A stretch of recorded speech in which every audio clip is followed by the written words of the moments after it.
One of the craziest bets ever has just been made about Bitcoin hitting $1 million per coin in the next 90 days, which is crazy. It's made by this guy on Twitter, and he is either absolutely insane or knows something that nobody else does. I think his whole premise is like hyper Bitcoinization and hyperinflation for the US.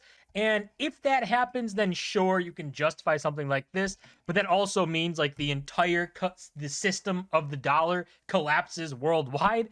And I just don't know how much you can put into that. You can see his bet right here. This is one of his tweets here. You can see this guy saying, you know, him betting $1 million 2 times that Bitcoin will be above $1 million in 90 days. If we look at his tweet here, you can see it says, I'm moving $2 million into USDC for the bet. And then the terms of the bet is ideally someone can set up a smart contract where Bitcoin is worth greater than $1 million in 90 days. Then I win. If it's worth less than $1 million in 90 days, then the counterparty gets $1 million, which honestly, I would love to take up on that bet, right? Because I think that's a little crazy. If the US, for Bitcoin to hit $1 million in just 3 months, it would take the complete collapse of the dollar, right? You would have to have hyperinflation, which is a possibility, sure. We have pretty bad inflation right now, and the Fed just started printing again to bail out these banks. So maybe that's a situation you can see, but I don't think that it's realistic, really, because there's just so much going on in the dollar, and the dollar's used worldwide for just about everything. So it would need a lot of things to collapse and get worse. And I just don't think that that's going to happen in 90 days. Don't get me wrong. I would love that to happen in 90 days. Bitcoin to be $1 million in 3 months. I mean, that would be, you know, pretty crazy. I just don't see it happening. And you can see some people obviously skeptical of this, of what the real intentions are behind his bet here.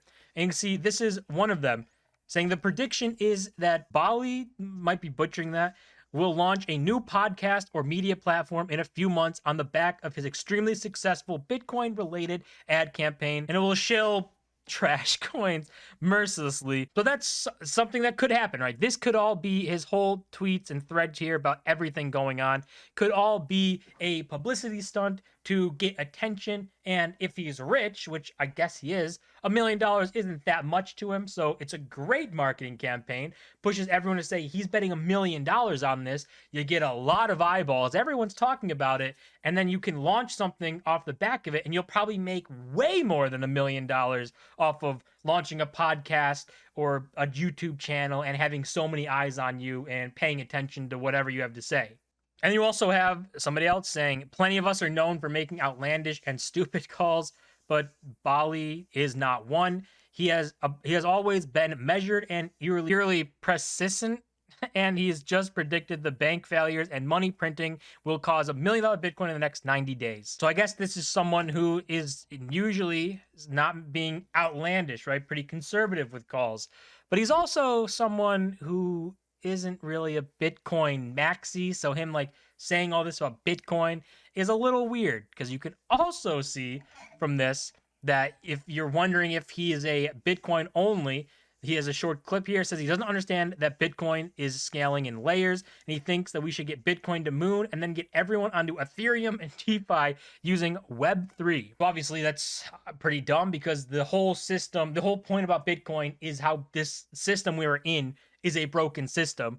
And proof of stake is a system now where you don't need to really change. It's the old system with a new wrapping on it. It's not really anything too much different. But Bitcoin is a completely different system, and that's what you should be focusing on, not Web3 and DeFi, where it's just the traditional system, but a little shinier. But if you look at his breakdown here of like $1 million in Bitcoin and stuff, you can see him saying about making Bitcoin Moon is the way to send the fire alarm to the rest of the world that the Fed is hyperinflating the dollar, which I guess, sure, but you like everything would get extremely expensive. So you don't have to send Bitcoin to the moon. If the dollar hyperinflates, then Bitcoin price is going to go up. That's just how hyperinflation against a currency works.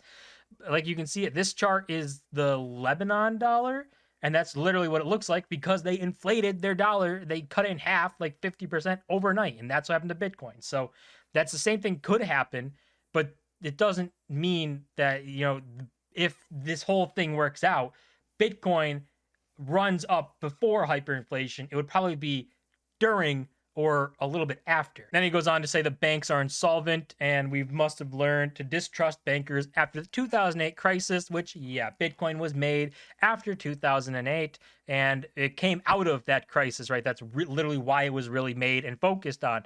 So the banks are insolvent because of fractional reserve banking. So every bank, if it had a bank run big enough, they would collapse. Even JP Morgan, the big guys, they would collapse if enough people wanted their money back because they simply don't have the money. And he ends this whole thread saying, they're trying to block the exits. The US establishment just killed Signature and Silvergate because they banked crypto. And that is true. I don't know exactly how true it is. It's true that they banked crypto, right? They banked crypto companies. But is it, they going off on this? We've seen a lot of people talking about this, saying choke point, Operation Choke Point, saying they're cutting off the banks. Could it be true? Yeah, it could be. It makes a lot of sense. Like, obviously, the US isn't going to be too fond of crypto and Bitcoin because that takes away their power from their money. Right now, the US is in power because the dollar is the reserve currency of the world. And I think one of the terms for Signature is that if somebody is to buy them, they cannot do the crypto banking and crypto relations that the bank already had. They have to drop those.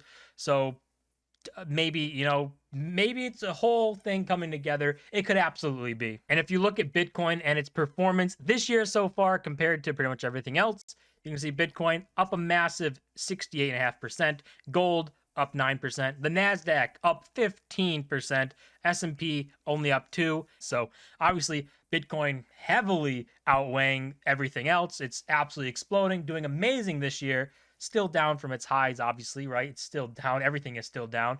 But it is, from this year, performing the best out of everything. So will Bitcoin hit $1 million per coin in 90 days? I don't think so. I think it's a little crazy to say because that would literally imply the destruction and end of the US dollar and this system. And I don't see it ending in just 90 days. So maybe if it does hit $1 million, I'm not going to complain, but it's a possibility, but it's exponentially small of a chance. It does make more sense that this is probably just some attention seeking and him trying to push forward something else, some sort of maybe podcast, maybe YouTube channel, push something that he's going to make 10x $1 million on, and this bet is nothing to him. But that's gonna do it for this video. As always, don't forget to smash the like button and subscribe, and I'll see you guys in my next video.